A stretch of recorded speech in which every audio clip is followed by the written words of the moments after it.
Part 3 of Laveau Asylum. The administrator had disappeared, and we were in the lower levels of a maze inhabited by free-roaming crazies. Bill didn't quite know where we were exactly, but he had an idea. Or so, that's what he told us. We ventured through the tunnels of this forgotten place, hearing the wails of the unwell ever so often. Mark began jumping at shadows, but I couldn't blame him. I was getting more and more terrified with each wrong turn. We found a trail of blood as if someone were dragged, and that's when I had to make an executive decision. We have to get the fuck out of here. The regulars of Laveau seemed concerned, but not nearly as scared as we were becoming. Maybe it was just they were so attuned to this weird shit, they had a greater tolerance for it. I told Bill we had to double back, even if we were going to get a little turned around. There was no way we could keep going the same way we were if we were going to run afoul of an honest-to-God maniac. Bill suggested against attempting to find our own way because he wasn't sure if he'd be able to retrace his steps. I had to think about all of us now, and I didn't think any of us were ready to deal with violence on this scale. After what felt like an hour of backtracking, we found ourselves full circle to the bloody drag marks on the ground. Ray finally began to crack, and he was silently whispering to himself, telling himself to keep calm. It wasn't time. But we were all freaking out, so we didn't hold it against him. Mark had to switch out batteries because the lights were draining the camera very quickly. Bill showed signs of breaking himself, and he said that he was going forward past the blood. And he was going to get out, and if we wanted to fuck around down here, we could do it alone. I checked my phone, and it was still somewhat getting reception, but what did that mean? Where were we? It only meant that whoever came to get us would be lost too. I called the administrator's office, but the phone just rang and rang. Each ring more taunting than the next, as if it were laughing in our faces. I looked to Mark and Petra to see if they wanted to risk going the same way that potential danger lay. And they were so ready to get out of this clusterfuck, they were looking for the quickest way out. Me and Bill took the front with Mark over my shoulder and Petra, Ray, and Maisie in the rear. We moved as quickly and as quietly as we could down corridors that seemed to have no reason for being. Looping in different directions, letting out into random spots. I heard a choking sound as if someone from the back were going to cough, but held back. When I turned, I nearly fell out. Mark stutter-stepped and let out a sharp, "Jesus Christ!" when he saw a crimson arc of blood spill out of Maisie and an unkempt wild man cloaked in shadow dragging an improvised shiv into her neck. Petra screamed and stumbled back into Mark. Bill was the only one who wasn't rattled so hard he couldn't move. Maisie screamed out with words that came out muted. The man dragged her into darkness while Bill charged. He backed into a bigger room, half dragging Maisie, who was in her last moments of life. As Bill moved to rush the wily inmate, he pointed the shiv at him, using Maisie as a shield. "Lord is my shepherd, I shall fear no man but God," the bloody man mumbled incoherently. "I can hold them.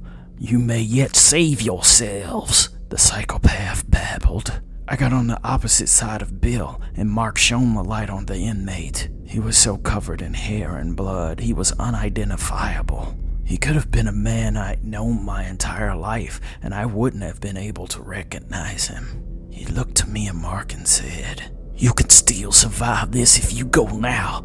I wouldn't listen to them. I never listened to them," the crazy blurted. Bill ran in to grab the shiv, and I ran in from the opposite side. He went to stab Bill, leaving me open to get a hook under his arm. "Save yourself, you blind fool. They mean to trap you here until the time is right," he spouted. Bill managed to wrestle the knife away with two hands. I listened. In his rambling, there was an urgency that made me want to understand. Maisie lay there unmoving. "They plan on taking your soul, you fool," said the lunatic. The initial shock of the violent attack began to fade, so I began to actually listen. Bill jammed the shiv into the man. We yelped in shock. "What the fuck?" Mark and I yelled in unison. Bill shrugged. "Couldn't bind him. It was the only way." "What was he talking about? Who plans on taking our souls?" I said. "You didn't have to do that," said Petra, appalled by the violence. "You can't listen to anything a psychopath says," Bill preached. But this time, he was not as sure as he was usually. It was as if he didn't have an answer for any of this. He stared into our souls as if to see what, if any of this, we believed. I was, as of now, undecided, but Bill had made up his mind on what he intended to do. He nodded to Ray and said, "The time is right." Ray instantly produced a blade and stabbed Petra in her side. She screamed and ran off into the corridor like a wounded animal. Mark and I ran over to help. Suddenly, Mark dropped. Bill jabbed Mark in the neck with the shiv. That was all I saw before Mark fell over and the light smashed. I ran aimlessly, smacking into the wall several times. The darkness was thick and the light fleeting. I heard footsteps behind. I tripped several times. I heard wails. I think I heard Petra screaming, but I couldn't be sure, and I couldn't find her in this maze even if she was. This was where my story ended, in the dark, in a madhouse.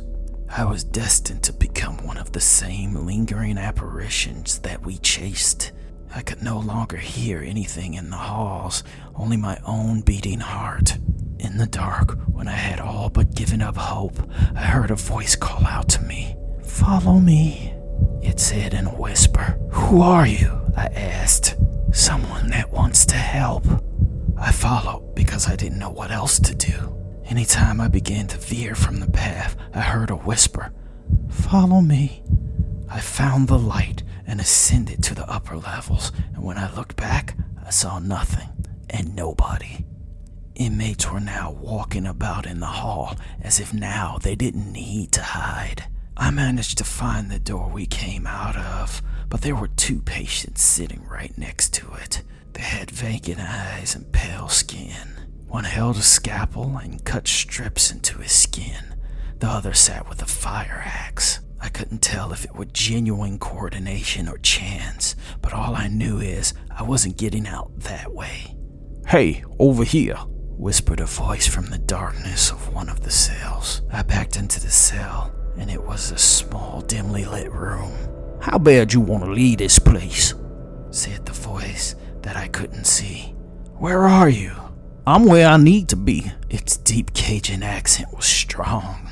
There was light coming from under the floor, a passage big enough to slip through. "Come join me down here." I couldn't figure how someone could have tunneled through the concrete and made a crack under the floor, and even if they did, it more than likely would just lead back to the tunnels. I got on all fours and looked down into the crack. I may have been able to squeeze through it if I tried. "That's it. We'd love to have you down here."